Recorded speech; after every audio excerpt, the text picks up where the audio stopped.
గోదావరి పుష్కరాలకు సంబంధించి ముహూర్తాన్ని ఫిక్స్ చేశారు. 2027 జూలై 23 నుంచి ఆగస్టు 3 వరకు గోదావరి పుష్కరాలు జరగనున్నాయి.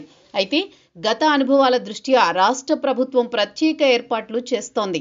కేంద్ర ప్రభుత్వం సైతం సహకారం అందిస్తోంది. ముందస్తుగానే నిధులను కేటాయించింది కేంద్రం.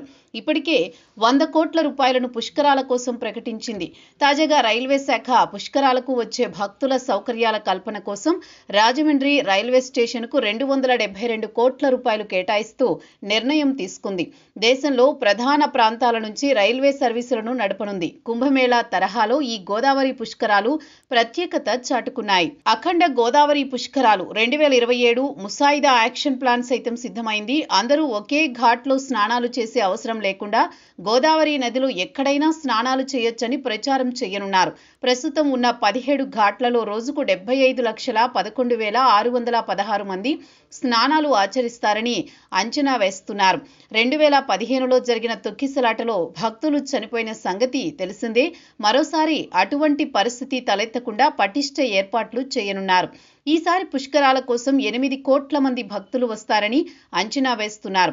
అందుకే ఘాట్ల అభివృద్ధికి దాదాపు 904 కోట్లతో ప్రతిపాదనలు అధికార యంత్రాంగం సిద్ధం చేసింది. ఇంకా 2.5 ఏళ్ల సమయం ఉండడంతో పటిష్ట ఏర్పాట్లు చేస్తోంది రాష్ట్ర ప్రభుత్వం.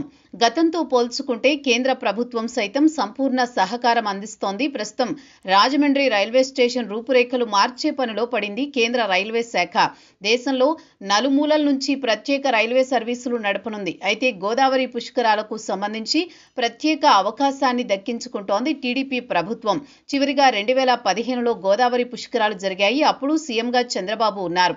2003లో పుష్కరాలు జరిగాయి. అప్పుడు కూడా చంద్రబాబు సీఎంగా ఉన్నారు. ఇప్పుడు తాజాగా మూడోసారి ఆయన ముఖ్యమంత్రిగా ఉండగా గోదావరి పుష్కరాలు జరుగుతున్నాయి.